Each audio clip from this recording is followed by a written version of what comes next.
Bueno, vamos a continuar con un ejercicio bastante parecido al último que hicimos en el último vídeo, pero muy importante. Pues a ver, esto nos ayuda a fijar otra vez el concepto de presión total, presión parcial y fracciones molares. Generalmente esto le gusta preguntarlo mucho en los exámenes, sobre todo a gentes de cuarto, primero de bachillerato, más bien primero de bachillerato, ¿vale? Entonces, fíjense que tenemos ahí un recipiente y en ese recipiente, a diferencia de todos los problemas de gases anteriores que hemos hecho, donde solamente había un elemento, aquí tenemos por un lado oxígeno, tenemos nitrógeno y tenemos dióxido de carbono. Entonces, cada uno de esos elementos está soportando una presión. Queremos saber cuál es la presión que soporta cada uno de esos elementos, además de saber cuál es la presión total que se está soportando en ese recipiente. Un recipiente que tiene un volumen de 12 litros y además tiene una temperatura de 20 grados centígrados. Bien, dicho esto, vamos a pasar la temperatura a lo que a nosotros nos gusta, 293 grados Kelvin. A partir de ahí, ¿qué es lo que vamos a hacer? Vamos a calcular la presión total. Nosotros habíamos dicho que la presión total por el volumen es igual al número total de moles por R por T. Por lo tanto, lo primero que tenemos que hacer es calcular el número total de moles que tengo de cada uno de esos elementos ahí, de esos compuestos. Bien, entonces vamos a calcular, tengo 12,8 gramitos de oxígeno. Vamos a ver cuántos moles son. Yo sé que un mol, cuidado, de O2, un mol de O2, no de oxígeno, sino de oxígeno molecular, son 32 gramos. El oxígeno tiene masa atómica 16 por 2, 32 gramos. Pero yo no tengo 32 gramos. Yo lo que tengo es 12,8 gramos. Gramo con gramo se me va. Y ahora lo calculamos. Por otro lado, tengo 5,6 gramos de nitrógeno molecular. Y tenemos que saber cuántos moles son. Hacemos lo mismo. Un mol de nitrógeno molecular el nitrógeno tiene masa atómica 14, por 2 son 28 gramitos. Pero yo no tengo 28 gramos, yo lo que tengo son 5,6 gramitos. Gramos con gramos se me va y lo quedé. Ahora lo calculamos. Finalmente tengo 17,6 gramos de CO2. ¿Cuántos moles son? En primer lugar, lo que tengo que hacer es calcular la masa molecular. ¿Cuánto es la masa molecular del CO2? Tenemos un átomo de carbono, que es masa atómica 12, más 2 átomos de oxígeno, que serían 2 por 16, que es la masa atómica del oxígeno. 32 más 12 serían 44 gramos. Entonces, yo sé que un mol de CO2 son 44 gramitos, efectivamente, pero yo no tengo 44 gramos. Yo lo que tengo son 17,6 gramos. Gramito con gramito se me va. Y esto es lo que quiera que sea. Ahora cogemos la máquina de calcular y le damos. Y me queda 12,8 dividido entre 32, esto es 0,4. Tengo 5,6 dividido entre 28, esto es 0,2.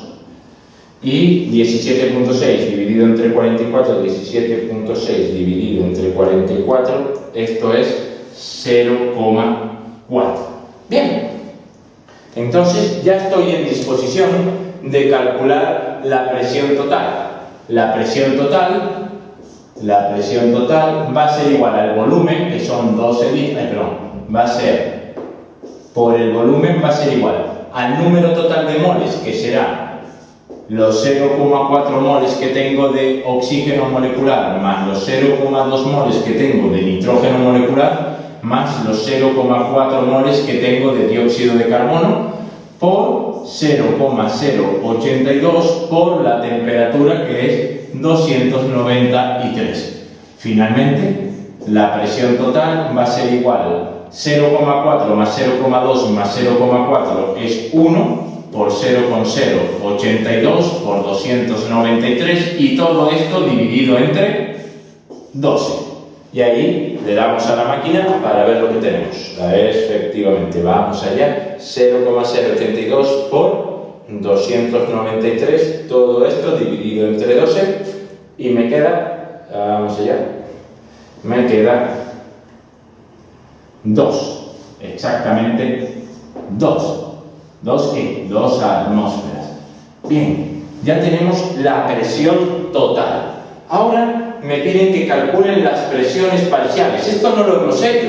En el problema anterior no calculamos las presiones parciales, pero es así de simple. Fíjense, la presión parcial que va a sufrir el oxígeno por el volumen va a ser igual al número de moles solamente del oxígeno por R por T, así de sencillo. Por lo tanto, la presión que va a suponer el oxígeno va a ser, ¿cuántos moles tengo de oxígeno molecular? 0,04 por 0,082 por la temperatura que es 293 y todo esto dividido entre el volumen que es 12.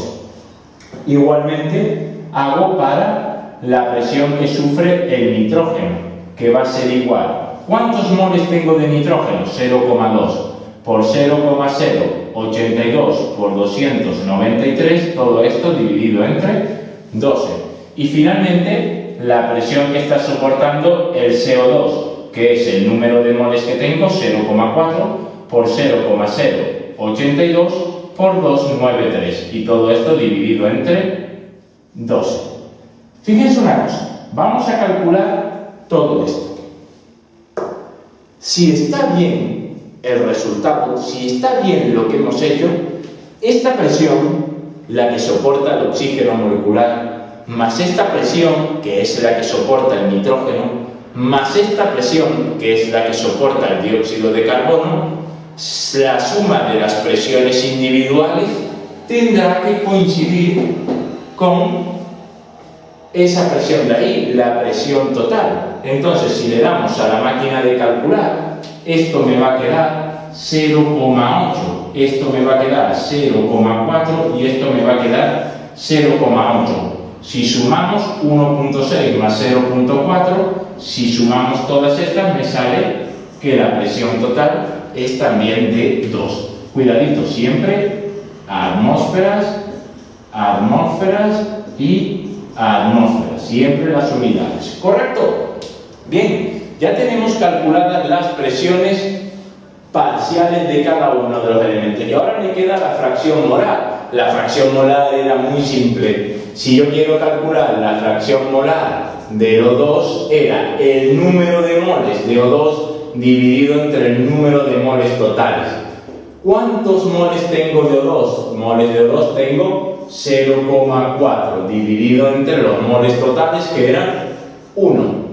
La fracción molar del nitrógeno molecular era el número de moles de nitrógeno molecular dividido entre el número total de moles, que es igual a 0,2 partido de 1. Y si quiero calcular la fracción molar del dióxido de carbono, esto es el número de moles de dióxido de carbono dividido entre el número total de moles, que es igual a 0,4 dividido entre 1. Y esto, vamos allá a ver lo que da. Pues me quedará 0,4, 0,2 y 0,4. Está dividido entre la unidad. Y fíjense una cosa, siempre si sumamos todas estas cantidades, siempre me tenían que dar 1 el 100% que representa la totalidad. Lo único que me está diciendo esta fracción molar es que el 40% es oxígeno, el 20% es nitrógeno y el 40% dióxido de carbono. Claro, si sumo todos esos porcentajes me tienen que dar la totalidad, que es 1 o el 100%.